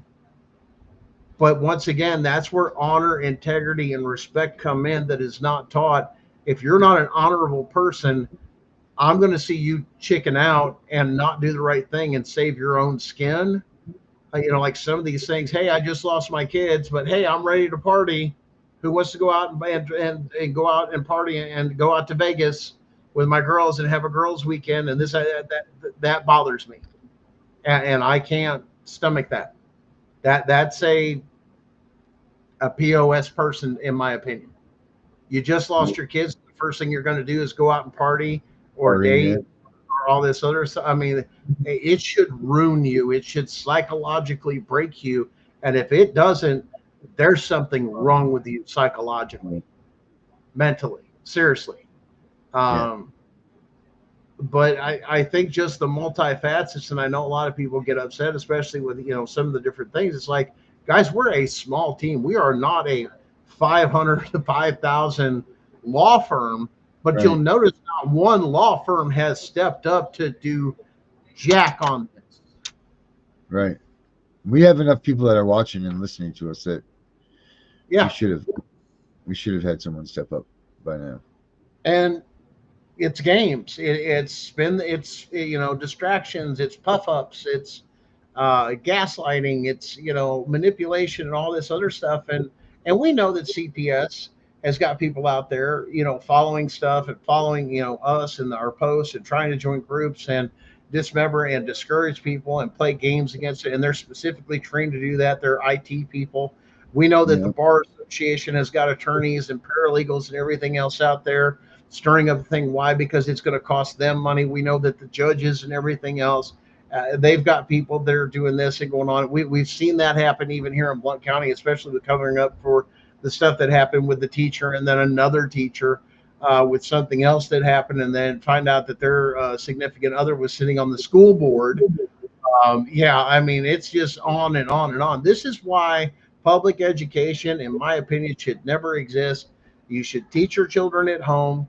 You should, should it follow some of these other, listen, you need to take them with you, with your, teaching everyday things, working on cars, doing measurements, growing food, cooking, everyday life skills and everything else. Whether they come out at 18, they don't have a clue what they're doing. They don't even know how to read or write hardly at all, let alone in cursive. They don't understand contract, this and that. But we've got generations now that have no clue what their rights are, that now they're going to have to come to the realization that now when we're going through what we're going through, they don't recognize it. What is all this? That ain't right. I want this for free. This should be paid. This should be paid. Yeah, it is being paid free, and college is free for some people. You know where they are? They're all the illegals that are coming here, or the everybody and their brother from other countries that don't even like us are sending their kids in here. What do you think they're going there? But guys, I hope this has helped you. When you get this letter, learn your own case, learn how to articulate what has happened to you, speak the legal terms. A lot of the stuff's in the letter, and turn it around and you're putting it back on them, even when you have to call in the feds, of saying, make the state prove it. There was none of this. This is exactly why we're testifying. There was no court order to enter. There was no warrant to enter. It was illegal entry, and they continue with the case. I can articulate that. If I had a case like that and I was a witness like that, that's exactly what I'm telling them. If not, it's up to the state. Prove it right now. Turn it over to the U.S. Attorney's Office and show the evidence that I'm wrong and that I'm still under your jurisdiction and you haven't committed a crime, which is exactly what I'm testifying that you're doing. And with this affidavit, that you have committed, constitutional rights violations, and you've been collecting money on it, and it's fraud. Every dime you've collected that you've had is fraud, because this is the case. Now you're going to be held accountable. This is what they fear, was this coming out. You know how much trouble we had going through writing this stuff, dealing with this and that. I mean, hell, Darren was down there in Georgia. We got the CPS Punisher and jacked him up real good. Yep, real nice. Oh, they know who the hell we are. What are you going to do? But see, once again, for us, it's not a choice. We have no choice, because we have honor and integrity, and we can't let this go on anymore. Not for our families, not just for our families, but for our children's families, for our children, our grandchildren, our great-grandchildren. This will not go any farther than this generation. That's what we're telling people out there that's with us. Everybody that's joining us, man. Everybody. This is for everybody, man. So if you guys are part of other movements or anything else, get the word out. We are still early in the case. We haven't even gone to mediation yet. And I know you guys don't understand what that is. Before you go into an actual trial, they're going to mediate and say, hey, listen, we'd like to come to an agreement to do this and that. And that's where you settle out of court. We're not doing that. No, we're already working with the FBI and everything else. We can't legally do that because of what we've turned in and everything else so far. We can't legally sign a non-disclosure agreement or anything. I can't. Sharon can't. Well, this has been turned over not only to the Department of Justice, U.S. Attorney's Office. It's also been turned over to the FBI. They're fully aware of what we're doing. They hear a lot of puffaluffa, a lot of hufflepuffing, I guess you'd call it, or whatever, out of a lot of other things. But the one that they're watching right now, we've got. I don't know about you, Darren, but listen, in the past 2 or 3 weeks, even longer, I've got other podcast stations, radio networks. I've got people running for governor, sheriff, all these other people, even people that are actively Senate, this and that. People watching what is going on. We've heard about what's going on all across, even out to California, Hawaii, all 50 states. They know what's going on. So does Alaska. Yep. It's not a joke. And now that this comes in and you guys start getting, and listen, guys, I want you to do me one favor. Please. One favor. When you get this stuff and you get your kids home, I don't want a video. I want you to send me a snapshot of you got your kids home with a thing of saying we did whatever else and this and that, and we got our children back. And we're so great, all this, I don't care if it says grateful or anything else. We want to show others and encourage others to continue on and fight that fight. And then you guys that do get your kids back, you guys support each other. This works not just with us. This works as we the people. Help each other with the affidavit. If you've done an affidavit and you see somebody in the comments or posts, you need help and you've worked with a chat bot or some of these other things and it says squirrel and other issues, this, that, help each other out getting those things in. Help them getting it, notarized, where to go, answering a few questions the best you can. This is about all of us together. But guys, when you start getting those kids home and you start putting, hey, I got my kids back. I stopped my case. I got them out of foster care, this and that, because of what we're doing and the way I articulated what I did about the specifics of my case, and make sure it was federal, told them it was federal witness tampering because you have my children and they're not in my custody and there's been no crime, right? There's all the case law and everything else you need. They're going to look at that. They're going to look at the letter and they're going to say, I hate to tell you, this is a federal outrank state. And that's exactly what you're doing, is you're saying they've stolen your kid and kidnapped your kid, and they're holding them to coerce or intimidate you and rob you and all those different things. But once again, get the emotion out of it, articulate clear and clean, and keep it simple. As they say, the KISS method. Keep it simple, stupid. That's to yourself. Right. But guys, we've had an awesome time tonight. Darren, thanks again, man, for being on here and just helping us out. Put some things up in your thing for you. Hey, look. So, you see those graphics I put up there for you? Yeah. Which ones? Yeah. I got under design. Yeah. Yeah, it's under design. Is that where it is? I don't know. I got that one, and then I got a video clip you said to put on last week that we're going to close out with, a new video clip that we have. Okay. But yeah, you've got a new video in there. That was I think it was the CPS intro you put on there, or exit. We got that music. If not, yeah, I know you're busy with a lot of that other stuff. Guys, just keep going, help each other, love on each other, encourage each other. If you're having issues, please reach out to somebody. It's not worth it. We're almost there, guys. It's time to start putting the fight to them and holding their feet to the fire and holding them accountable. It's game on now, guys. And like I said, we've got your sworn affidavit. I've looked it over. It goes to that. Once this is all notarized and signed, you will get copies of those sent out to you. Do not share those with anybody, because if somebody gets caught using that, and I do not have a copy of that affidavit, and you claim that, that's going to be on you, and that's going to catch you up in some charges you don't want to have.